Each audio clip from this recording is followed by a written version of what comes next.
Hello and welcome to today's session. I hope you're all doing amazingly well from whichever part of the world you are watching.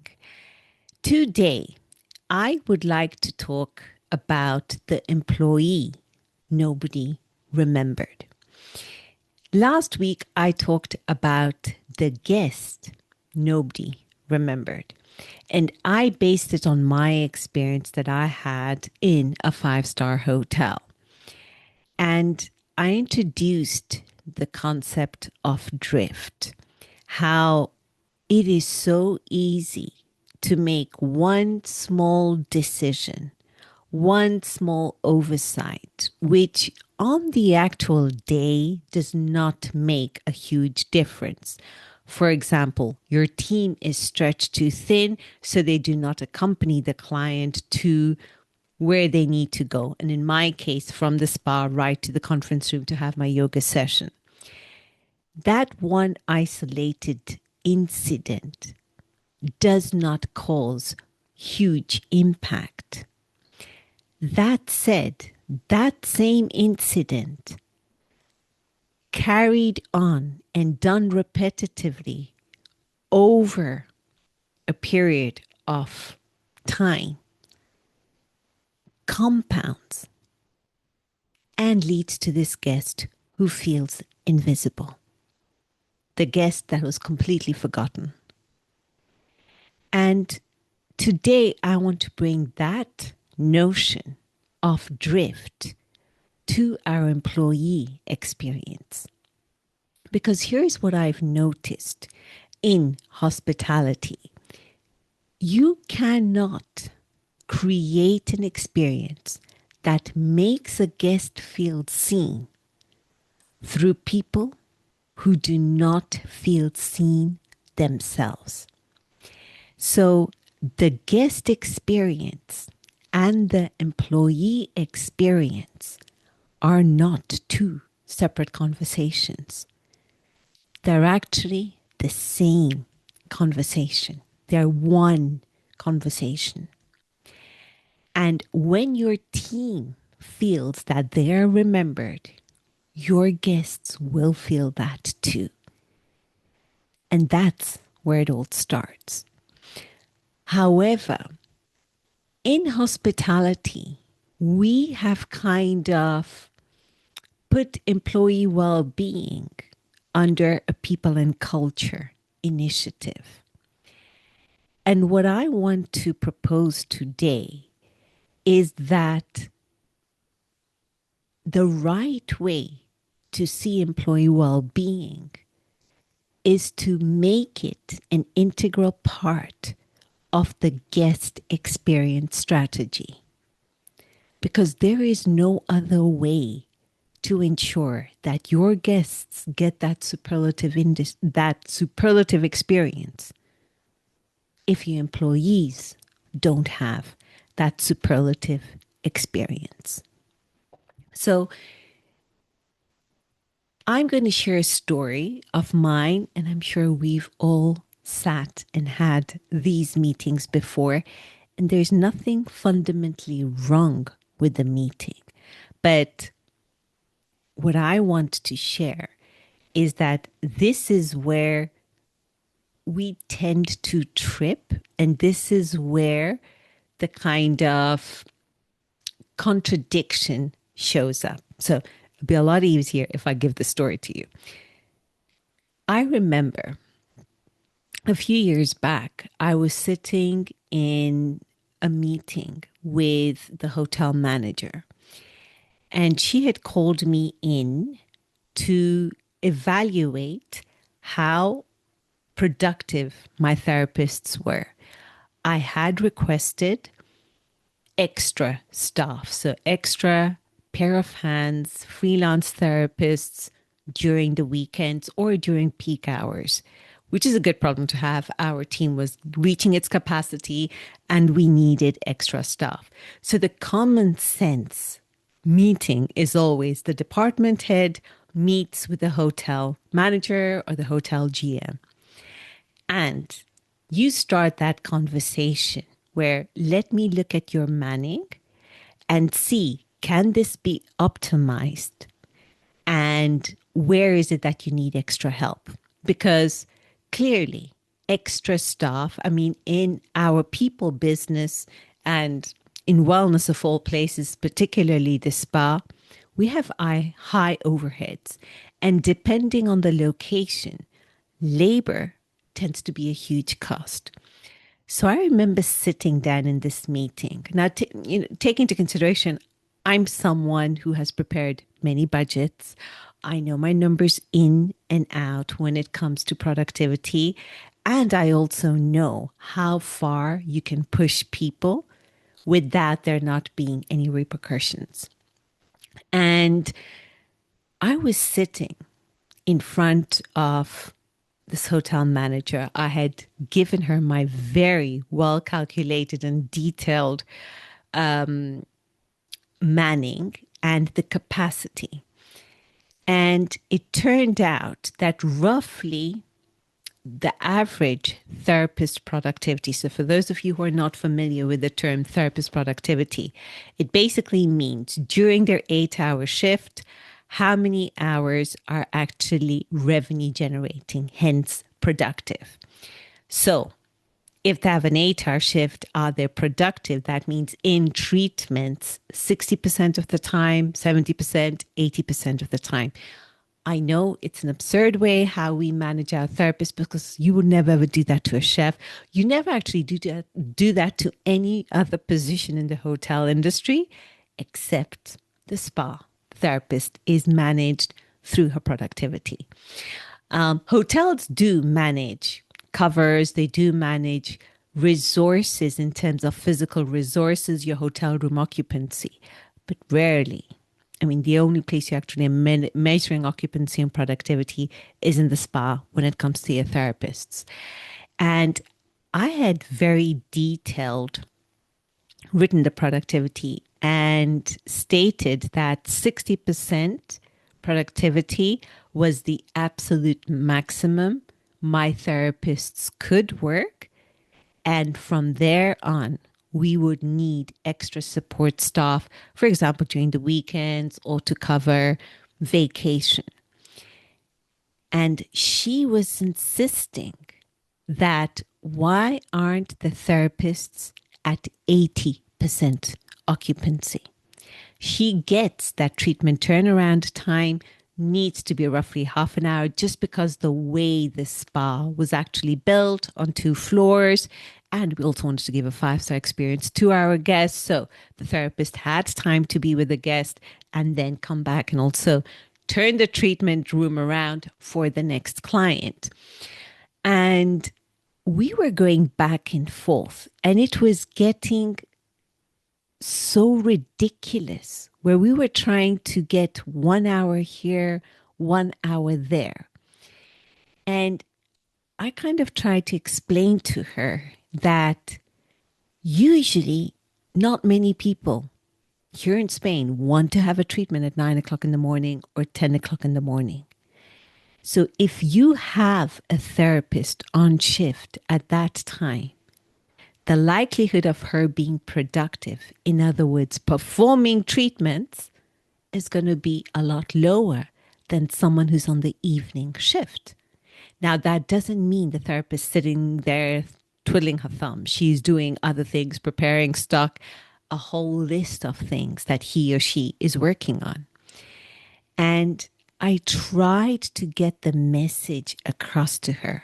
And she was literally on my Excel sheet trying to tell me, help me out here. Why are you doing this? Like, I mean, if we change the shift here, if we did that, I was thinking, wow, this is me quite high up in senior. This is the hotel manager of this hotel. And we're nickeling and diming over hours. There is no way you can squeeze blood out of a turnip in this scenario. We are just going to gain 1 or 2 more hours left, right, and center. And at the cost of our therapist's health. And also the friction that it'll cause just suddenly knowing that you have to work under higher capacity, you have to work, you're literally pushed and maxed in your capacity. And I sat there thinking, oh my God, on the one hand, we are preaching that we care about employee well being, that we're not okay that therapists have their lunch pushed back or even missed, which is happening in this scenario. We're not okay that a therapist cannot enjoy one weekend a month or every 2 months. We're not okay with a therapist doing more than 40 hours a week. And that was genuine. That is real. There was this huge care about our therapist's health. Yet, when it came to decision time, when it came to what matters most, the bottom line, that caring just seemed to be more like words, and the decision didn't quite match. Now, I am the last person on the planet to say that I've not made decisions like this. No way. I am not going to pretend that I've not had to make very, very difficult decisions about the productivity of my therapists for the greater good of the business. I know what an hotel GMs, hotel owners go through when it comes to managing staff. I know what it feels like when you are maxed and stretched, and not only in the spa, in every single department. Everyone is giving their full, their 100% and 120%. People are tired, people are stretched. And unfortunately, the business sometimes requires us to make those tough decisions, particularly when we're talking about peak season. And then during the quieter season, things quieten down. We can recover. I'm not talking about those scenarios where we've had to make those difficult calls, those difficult decisions.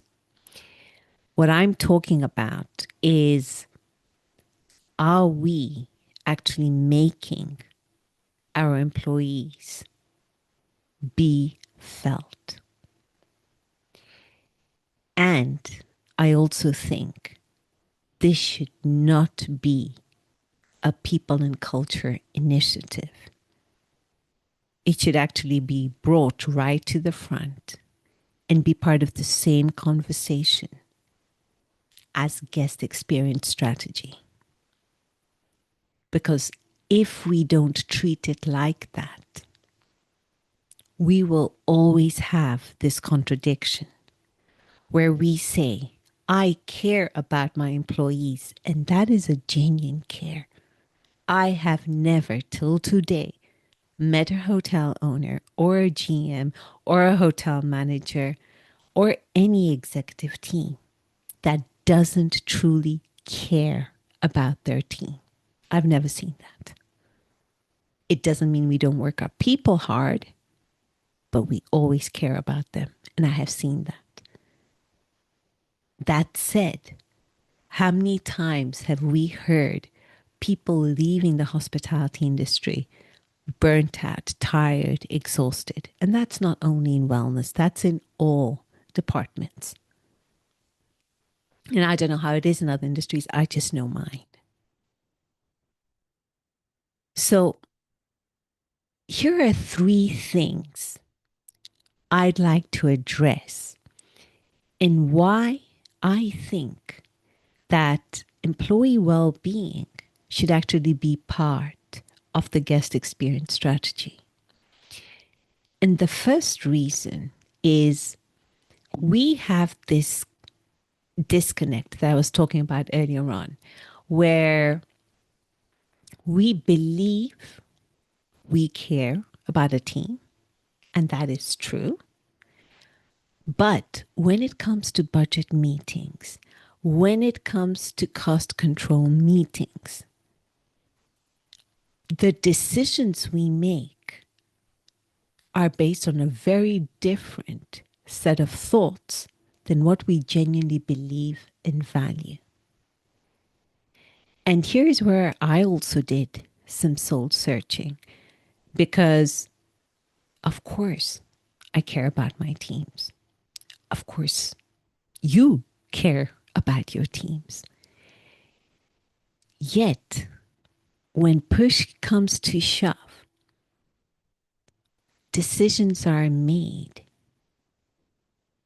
that contradict this belief we have that we value our team members. And I think that happens because deep down, we think our employees are a cost to be managed. I'm not saying they're not a cost, they're not an overhead. But when we believe, when we think that our team is a cost to be managed on our profit and loss, and it is a real cost to be managed, it is a real cost that we have on our profit and loss. And depending on what part of the world you are, that cost can be quite high. But when we treat our employees as that cost, the question becomes, how can I get the most out of fewer people? How can I increase the capacity of my current team? And that is very normal when your job is to manage resources. In human resources, your talent is one of those resources. But the moment we treat them as a cost that needs to be managed, it will always contradict our true beliefs that we value our team members. So we believe A, but we make decisions through a thought that our team members are a cost to be managed. There are results that we need to optimize. And I'm not saying that's wrong. So stay with me because I'll be able to give you two other reasons why I think employees should be treated as part of that guest experience strategy. So as long as we are treating our people as a cost on our profit and loss to be managed, on our P&L to be managed, there's always going to be that disconnect, that contradiction. So it will never, ever be a sustainable long-term strategy. I mean, we have seen this for gazillion years. It's clearly not worked. Like we believe we care, and then we're making very different decisions. And constantly living on that kind of balance and that contradiction, I don't think it's serving our industry. And that is also one of the reasons why our team members feel forgotten, not remembered, invisible. The second reason I think the employee experience should be part of our guest experience strategy is that there is a fundamental difference between caring about your employees and caring for them. Now, the difference sounds subtle, but it actually has a very different outcome. So here's how I look at it. You can care about your employees. You can see that they're having a bad day, a bad time in life, things are difficult, they're tired. And as a human, you care for them. They are part of your team. You can feel their misery and you can show empathy towards them. They're having that bad day, sit down and talk to them. They're having that day where they've gone the extra mile because you worked them hard, just because daily ops were like that. You give them a good pat in the back.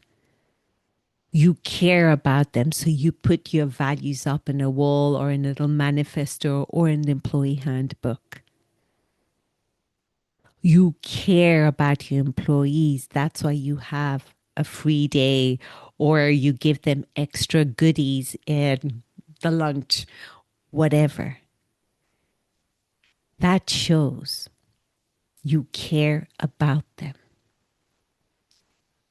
But that care about them stops. It's just a feeling that you have for your team members. And we've all had them. And some people you have a better feeling towards, and others you don't, just the way we're wired as humans. We get along with some people, we don't with others. We have more empathy towards some and less towards others, just the way humans are built. But when you care for your team, you actually change something. So when you see your therapist crying because you've had to ask her to stay on and pull a 12-hour shift because there is a VIP client that you have to give a treatment to, caring about them would be, I hear you. This is terrible. This is awful. Come in late tomorrow. That's caring about them because you know that's not a fun thing to have happen to you after a very long shift and you're tired and you just don't feel like staying any longer and you have to. When you care for your employee, you actually make that decision. You go out there and you speak to that VIP client and you tell them, I'm sorry, I cannot give you this treatment. Or you take out a policy to make it clear that when someone's finished their shift, they've finished their shift. You make a decision. You don't just sit and wallow with them. When you care for your employee, you don't say, it must be really hard to have your lunch shift changed around. You know what? We're going to put some goodies in the actual staff room in the spa so you can nibble at something in between treatments if you don't have time to go for lunch. That shows care about an employee. And that all sounds plausible. But when you actually care for your employee, you make it crystal clear that no lunch break gets moved. That come what may, your therapist will go to the staff canteen and have her lunch and not just wolf it down and go back, run to do another treatment. That is caring for. When you care about your team members, you tell them, I truly value you. But when you need to work, you need to work. If it's a Saturday, you need to pull a longer shift, you do it. Just today, just that bit more. And you rally them, you motivate them, you give them little gifts. You tell them to come slightly later the next day. If you care for them, you go out there and you get the support staff you needed. You incur the costs to ensure that your team is not maxed out. That is the difference between caring about and caring for. And I've gone into that in a lot of detail because I'm not naturally hardwired to go pat people on their back or say how wonderful, because I'm the person who goes and runs a marathon even when I'm timed out or I have a flaring hip. I just get things and I'm hardwired very differently. So I'm not going to do pat on the backs. That's never been my forte. But I will make the hard decisions always and stick by them, even if it's not the most popular decision. That is the difference between caring about and caring for. And that stems from us saying we genuinely do care about our team members. And that's very genuine. But when push comes to shove, when things really count, your talent is a resource you need to manage and optimize. And if that's the way, you never care for your team. You'll always just care about them. And about that feeling only goes so far. And lastly, why I think the employee experience should be part of the guest experience strategy is, just as I mentioned last week, anything we implement, any kind of policy we implement for our guests, or any kind of capital expenditure that we want to do to better our facilities, the question is simple. Will this make my guest feel better? And I think that same question should be applied to whatever we're implementing here. Will it make my team member feel felt? Now, here is where it gets tricky, and just particularly where we are today, generally in the workforce and the industry in the world, with mental health being such an important part of employee well-being programs, we as managers and leaders and owners confuse bending over backwards for any request an employee has in the fear of offending them, in the fear of affecting their mental health, or what could be interpreted as that. We just say yes to everything, or we bend over backwards for everything. And we think that is employee well-being. And I think fundamentally, employees want to be heard. They just don't want to walk over company policy, rules, do whatever they want to. That's not what employees want. And that is not what's going to help their mental health. Above all, they want to feel heard. They want to feel that their work matters. They spend more time in our facilities than in any other place. So that time they're dedicating to us that will never ever get back again because they're spending it in our hotels. They want that time to matter. They want to feel appreciated.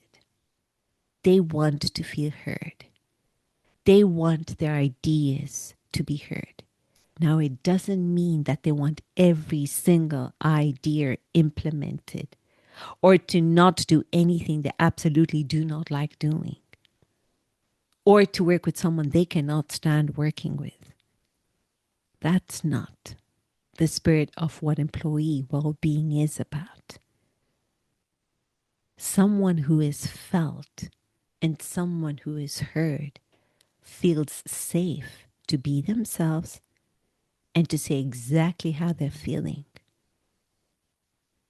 And sometimes, as managers, we bend over backwards to try to say yes to everything the employee wants. And that's not what they're looking for. They're looking for recognition. They're looking for growth. They're looking for opportunities. They're looking for joy. That's why they come to us. That's why they're working with a company whose values align with theirs. They want to do work that matters. And if something doesn't sit right, they want to be able to say it. So when we go back to saying, will this make our guest feel better? The question should also be, will this make my team feel seen, feel heard?